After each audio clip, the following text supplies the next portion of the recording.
Namaste, Jai Bharat. There are many commonplace conceptual confusions, and some of those confusions they have gone up to the extent of becoming certainties with us. And if you start revisiting them, there is perhaps no end to it. Let's commonly talk about uh, theism, atheism, theism, atheism. I would like to focus on the context of Bharat. That's my society, my Sanskriti, and my nation, of course. There is we have Europeans making these dichotomies, some kind of a rigidity and certainty.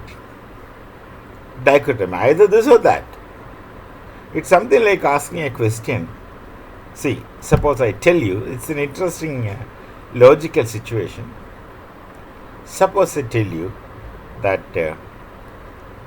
I will ask you a question, you have to answer either in yes or no only. Having said that, I am asking this question to you. Have you stopped beating your mother? Now look at the situation. The person, suppose he says no, then that means he continues still. Suppose he says yes, that means he had been beating his mother. He has no option. He has no option. This is something like two inescapable horns of a dilemma. Similarly, the question of theism and atheism is in European categories of understanding. Theism and atheism are projected as reductionistic frames. You are either this or that. Then later, of course, there are additions about being agnostic, etc., etc. is there. But then this, of course, has its own background, in the sense, religious background. Maybe you can even say a little more in a refined manner as theological background. But it's not really simply theological background alone. Of course, there is theological background, but there's religious background. People get religion as a package. Those who are into religion, for them, religion is acting as a package. You have to adopt the package in toto. Maybe there are some concessions. Maybe there are some relaxations in a permitted area of permissible or permissibleness. So religion comes to you as a package, except in Bharat. Here we don't have religion in that sense of the term, because we simply we just call it as dharma, and there the things get explained. So when religion comes to you as a package, you have to either do this or not, or not. You be doing this or not doing this, and you be doing this, you get these things. You obey given norms. You are into the package. You follow the package. Then you will be granted these rewards. If you try to go outside the package, then you will be punished in this manner. So these two things also go. That is a promises of rewards and a threatening, which of course causes a fear of punishment. So this is how we get religion as packages, comprehensive, sealed, reductionistic packages. Now, this is one problem where we have to make distinctions between theism and atheism. That is what I started speaking in the beginning. Someone who conforms to the package is a theist, and someone, this is important, someone who is not an atheist in that sense of the term, but someone who deviates from the passage is counted as atheist. Here, of course, the danger comes. Somebody getting conformed to the package, which of course those package setters would make it convenient to their convenience, and you have to follow that, it means you have no individual thought. You have no individual thought. You simply have to follow what is made available to you.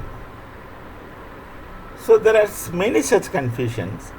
Many times these confusions could be reasonably redeemed on a situation or context which is in you. I am trying to talk about dharma in Bharat. The European scholars of both religion and philosophy made a mess of understanding of Bharatiya dharmas, which unknowingly and inadvertently many of us still do take it as granted. Whether they follow it literally or not is another question, because given the Sanskriti of Bharat, they don't follow it in that manner, but then they just take it as granted without really questioning. Buddhism, in the European thinking pattern, they treat Buddhism and Jainism as heterodox systems of Bharat. There is philosophical distinction.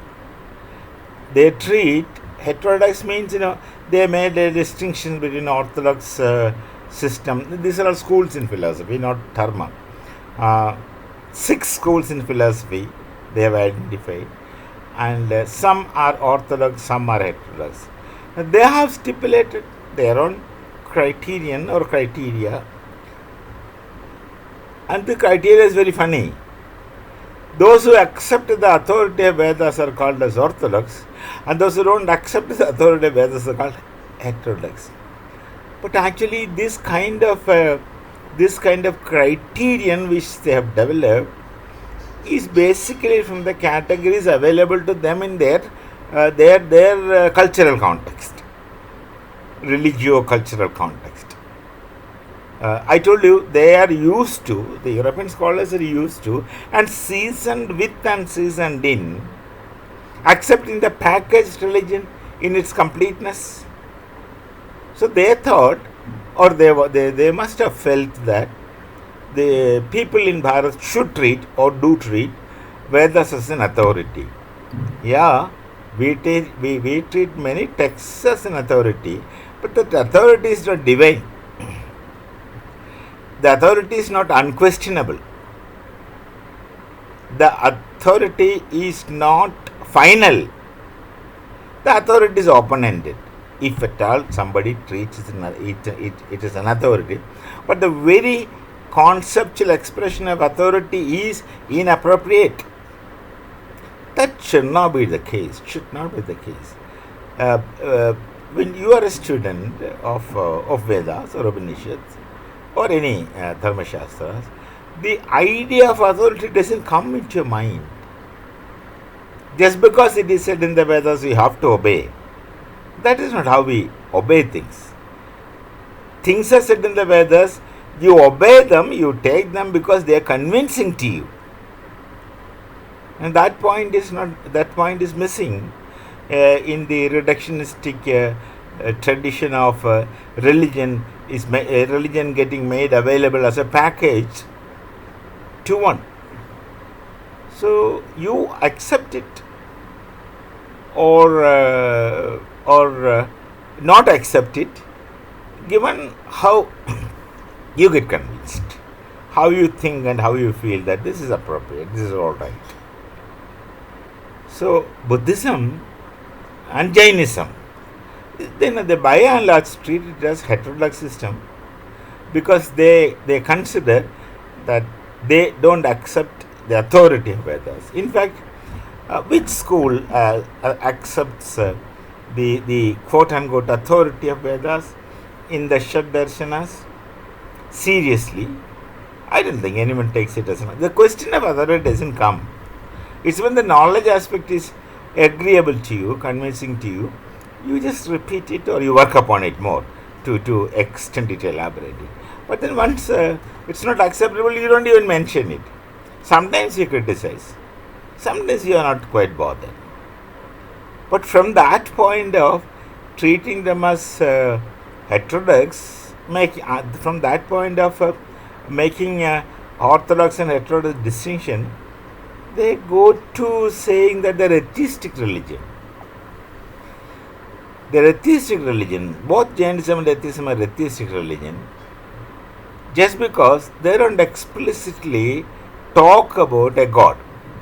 Who talks about God in Bharatiya knowledge tradition? There are small g, gods, goddesses, all right. But there's a difference between something we treat as deities and something God in capital letters.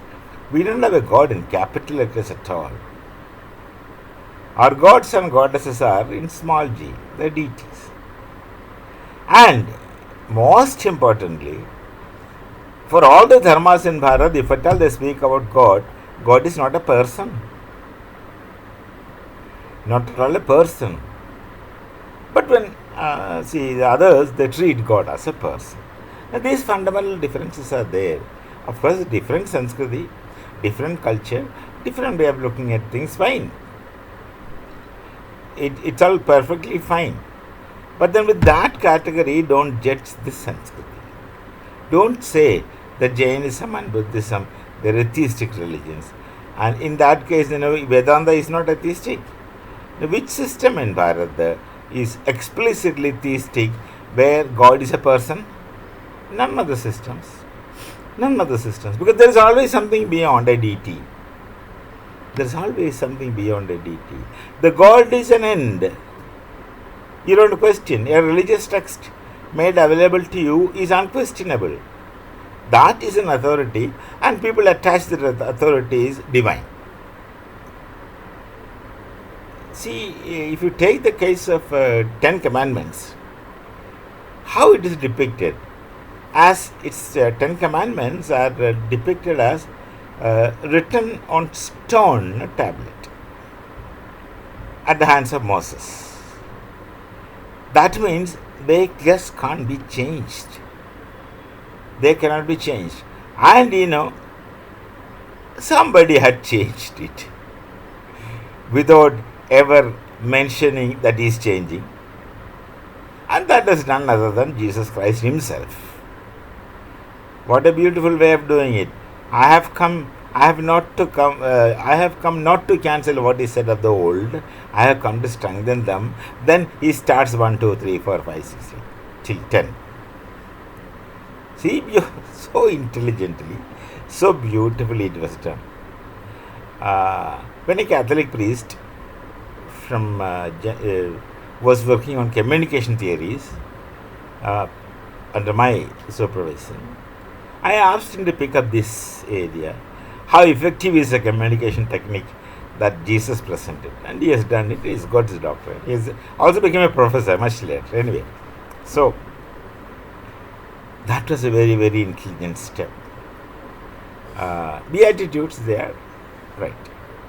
So Buddhism is treated as an atheistic religion, and they say that Buddhism is heterodox, and they also say it has nothing to do with Vedas.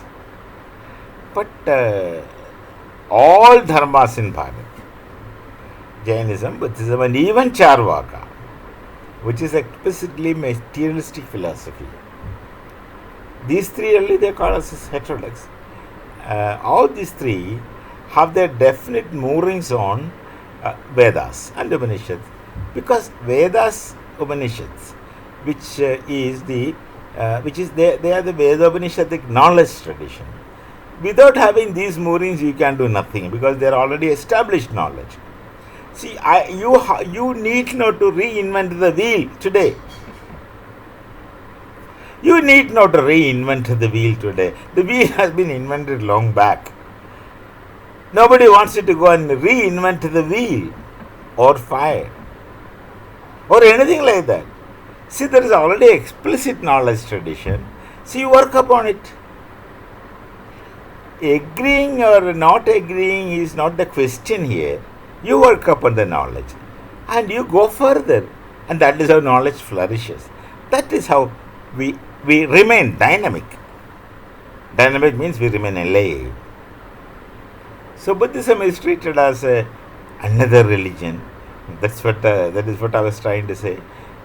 Jainism is treated as another religion, different from the Veda Upanishadic knowledge, tradition-based dharmas. They are, they are. But what is the relationship between the Jain dharma, Bauddha dharma, and the Sikh dharma, Zoroastrian dharma also? Because they have become, they have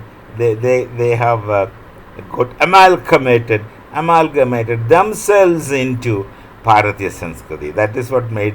They are originally not from Bharat. They are Iranians, and they have become Bharatiyas, yes, on the basis of Sanskriti. And of course, on the basis of mother tongue, their mother tongue, because that was a condition. When they were given refuge in our nation, they were asked by the king to speak Gujarati as mother tongue. So, and the Sikh Dharma, they all have their moorings in Veda Upanishadic knowledge tradition. Buddha never mentioned the Vedas explicitly, but he repeated Veda Upanishadic knowledge tradition. The two things that given to us from Buddha is Four Noble Truths and Eightfold Path. They're based on the Veda Upanishadic knowledge tradition.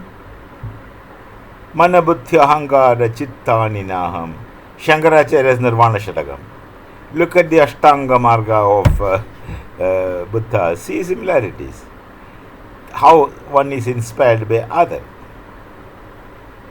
Oh, and the Purusharthas, how one is inspired by the other. And the Guru concept, how one is inspired by other. I don't say they are borrowed, but they inspired. The inspiration aspect is really the cardinal, really important. So Veda Upanishadic knowledge tradition becomes an inescapable phenomenon with any knowledge endeavor in Bharat. Any knowledge endeavor. And even Charvaka, you see, simple. Don't people know that Charvaka was a Maharshi? Unthinkable. Then you have two problems in front of you. Then you are confused. How can a Maharshi go against God? Then another question, is it necessary for a Maharshi to be a theist, believing in God as you think what God is? Is it necessary for a Maharshi to believe in God, or is it okay if the Maharshi doesn't bother about God? You see, these Maharshis, they are not, they don't live closed lives. They might live closed lives of their choice. There is no imposition from without that you have to do these, then only you become a Maharshi. No, nothing like that. There are Maharshis who are married. There are Maharshis who are married more than once. There are Maharshis who did not want to marry. But a Maharshi remaining Brahmachari and a Maharshi becoming a Grahastha is his choice. And his choice has nothing to do with his being Maharshi or Sannyasi. It's not necessary for a Sannyasi to not to have a family, wife and children. But it's his choice. If he wants, he can. You know, everyone knows about the text. I'm sure everyone heard about it. Kama Sutra. And our nitwit friends translated that as erotics. I don't understand how these things are taken or accepted in the society. Kama Sutra is a text known to many people. But I don't think anybody has ever read it in the serious sense of the term. Very few must have read it in the serious sense of the term. Normally people, they touch on the top portion, very peripheral way of looking at it, very peripheral way of touching it, because they don't need to go in deep, that's a fact. And you need not to go into the depth of it until you really want. Like, it's a common passing knowledge. But who wrote Kama Sutra? It's not a composed text, it's a written text. Most of Bharatiya texts are actually composed by some great mind, composed from the knowledge which was already existing, pre-existing in Shruti Smriti pattern. Well, that's how our knowledge existed. That is how our knowledge was going from generations to generation. So then later somebody sits and composes. That somebody is not a single man, there are always a team. And our acharyas, our ancestors, our scholars, they never bother to mention their own names in whichever text they wrote. Only very few people have mentioned their names. Others just don't mention. They don't even bother that. They have transcended that. They have transcended such egos long back. They just don't bother. So, Charvaka is a Maharshi. And what makes a Maharshi? So, the example I gave was Kama Sutra and Maharshi Vatsyayana. Maharshi Vatsyayana was a brahmachari. He could have married, he could have lived as a grihastha, but to remain as a brahmachari was his choice, and yet he wrote Kama Sutra. You don't understand it, you cannot explain it until and otherwise. Of course, you go to the phenomenon of the ability to yogage in the yoga philosophy. Once you know that, of course, you may be able to understand it. How could you write Kama Sutra being a brahmachari? That's a different, another stream of thinking. Fine. So, Buddha need not to mention Vedas, but he had used Veda Upanishadic knowledge tradition to, that's it. Look at the honesty and integrity of such great personalities. We call them as gods because they are indeed divine. We call Buddha as Bhagavan Buddha. They are indeed divine. The divinity is manifesting through their existence. Divinity is not that kind of superpower or things like that, supernatural power, not like that. But divinity is the culmination of all thinkable positive qualities. Look at Buddha. Look at many such people.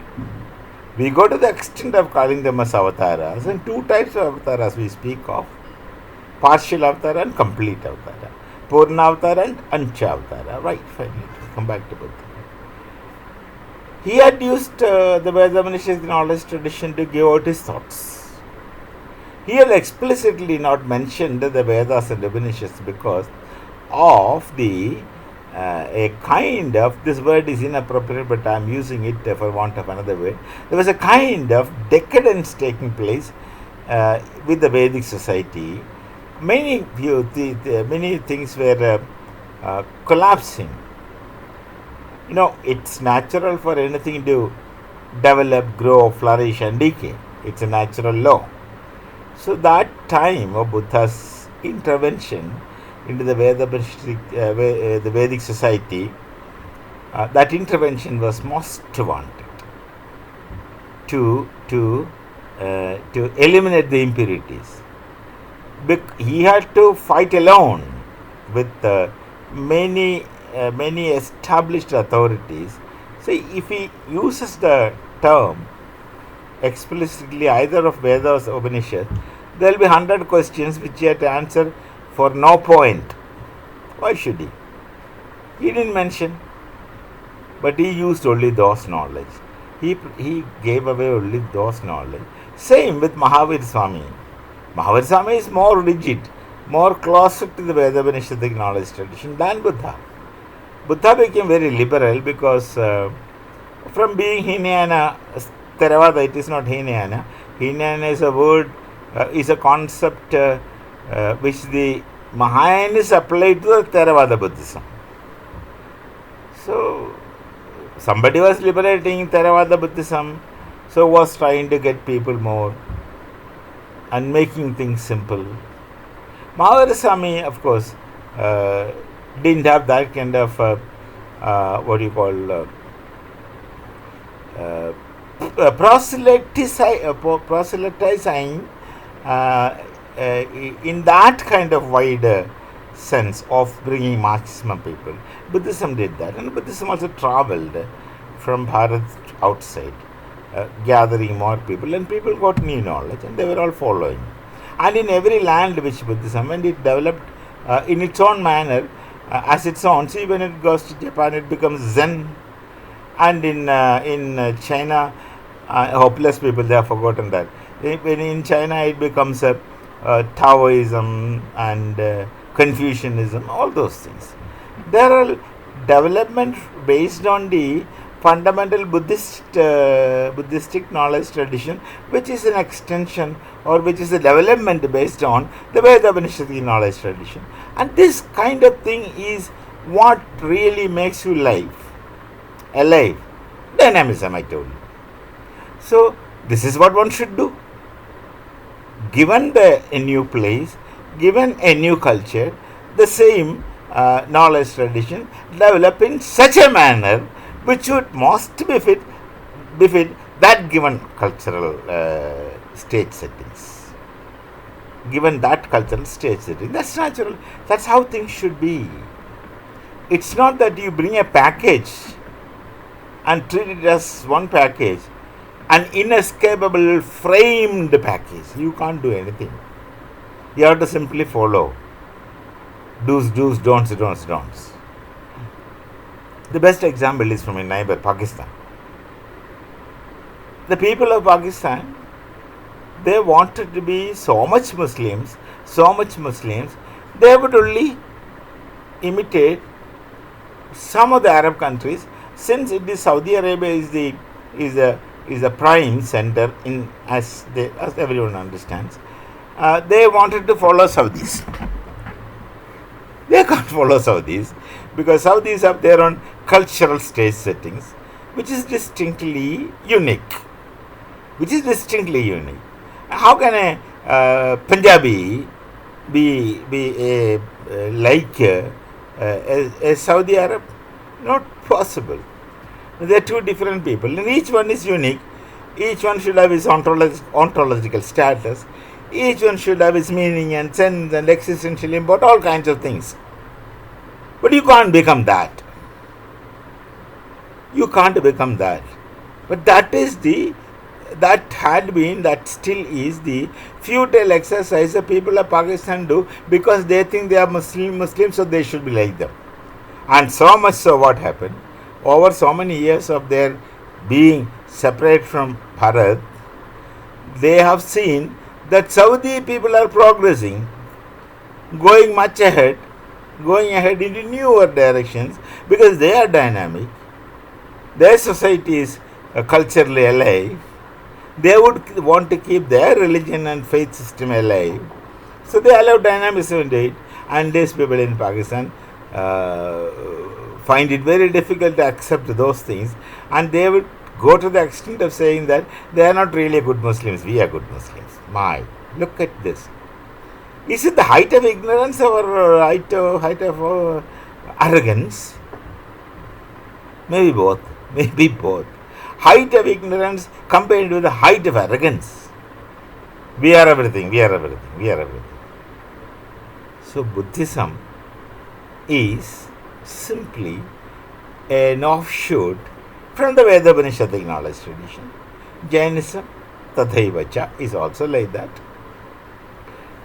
And all the dharmas in Bharat, they are also offshoots from the Veda Upanishadic knowledge tradition. And don't think that the Hindu dharma is just again a comprehensive package. No. Today we have so many sampradayas. What we call sampradayas are a development or offshoot based on the Veda Upanishadic knowledge tradition, which we call Sanatana Dharma. An example, so many examples in front of us. There are so many sampradayas. There are so many methods. There are so many ways. There are so many gurus who are providing their own unique methods and sampradayas, etc. But all within the frame of the Sanatana Dharma, which is again or with the background of the Vedopanishadic knowledge tradition only. Recently in Arabian Gulf, suppose UAE, a temple got a temple came into existence, and that is done by the Swaminarayana Sampradaya, mighty temple, because when the Swaminarayana Sampradaya, when they do something, they do those things properly. I think it was Swami Sadhu Bhadresh Das Ji was involved, who is otherwise not, in the making of it to a large extent. That is a separate, distinct Sampradaya. They are also Vaishnavites in other sense of the term. But they have all their own methods of doing it, and a Hindu has no problem in following them. Because the Sanatana Dharma is not a rigid package. It doesn't tell you this is it, this is the end. Beyond this you can't go. See, our knowledge is always open-ended. So, it can take off as Sampradaya X, Sampradaya Y. Today's case I am telling. There are so many ashrams, and there are so many ashrams who don't go to temples, who don't worship gods, goddesses in the conventional manner. They worship in their own manner, but then there is no contradiction between what they preach, practice, and what is there done by somebody else. There is no contradiction. No quarrel.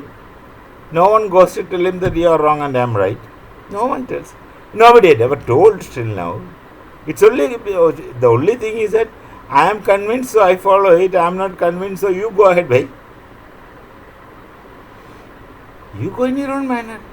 That is the attitude of a Sanskara Bharati, in the sense that is the attitude of a Bharatiya who is a Sanskari, who is very, culture is again an alien type, who is a cultured Bharatiya, or the person who is rooted on the Vedopanishadic knowledge tradition. His attitude is that. So it was natural for us to welcome any faith system. Any faith system. The Jews, I am sure they know it also. The only place in the entire world where they were not disturbed, leave alone persecuting them, they were not disturbed. Why did the Iranians come to Bharat? To save their Zoroastrian Dharma. Why?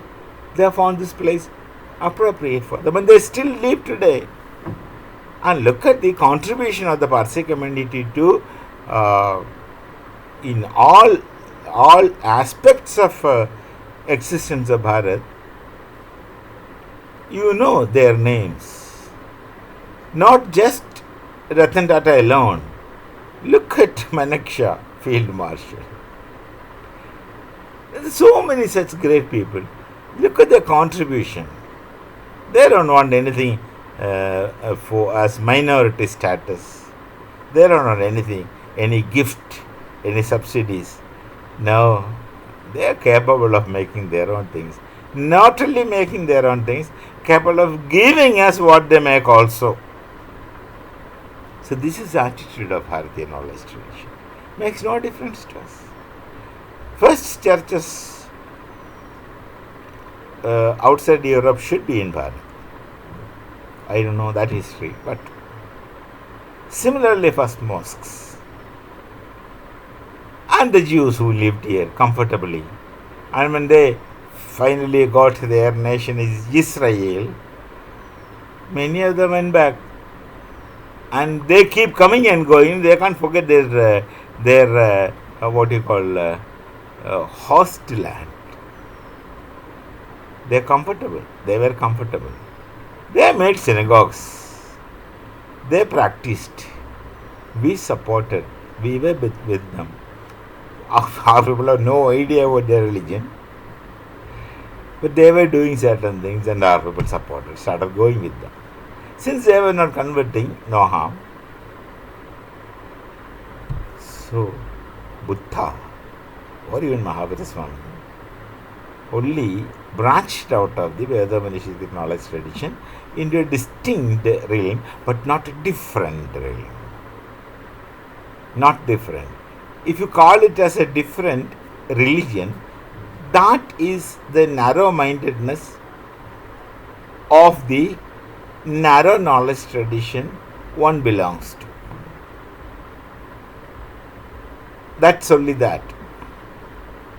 For us, it is all the same. Different branches branching into different areas. Like we have many sampradayas in the same Sanatana Dharma today. Their practices are different. They do all different things, which is sufficient enough to make them a separate religion. But that is not the case, and that cannot be the case given the knowledge tradition behind it. See, everything is solidly rooted on the knowledge tradition which our ancestors have created and given to us. When Christianity came to Bharat or Islam came to Bharat, they have adopted this knowledge tradition and they blended. Look at the old Christians of Bharat. Their methods, their cultural methods are very, very much Bharatiya. They don't wear shoes in the chapels, though it's permitted, but they don't. And as I understand, like we do, generally Bharatiyas, before going into any prayer house, they go after a bath. They also go to church like that. After bath with fresh clothes, etc. So these are simple examples I give. The family relations you see. Be it a Christian, be it a Muslim, be it a Hindu, whoever, the family values are based on the Veda-Upanishadic knowledge tradition, which is Bharatiya Sanskriti. These things are inescapable. Only the faith is different. So Buddhism, don't treat it as another religion. For us, it's not a separate thing. You may treat it, that's your problem, I would say. For us, for the people of Bharat, just one moment, yet another moment, that's all. Different branches of the same knowledge tradition. Sanatana Dharma is also based on that knowledge tradition. The roots are same. If you go into details, you find all these roots are same. So, Orthodox heterodox confusion, Buddhism as a second religion confusion, Jainism as another religion confusion, atheistic religion confusion, theism confusion, all these confusions that somehow become certainties with us, which would take I don't know how long to for our people to overcome. But then this goes on, and our talking also should go on. We would keep resisting. We would keep exposing such conceptual confusions. Let's see. At some point in time, it may be possible to considerably delineate the confusions or undo the confusion or make reparations to these confusions. We meet again with another video. Till then, Namaste, Jai Bharat, Jai Shri Ram.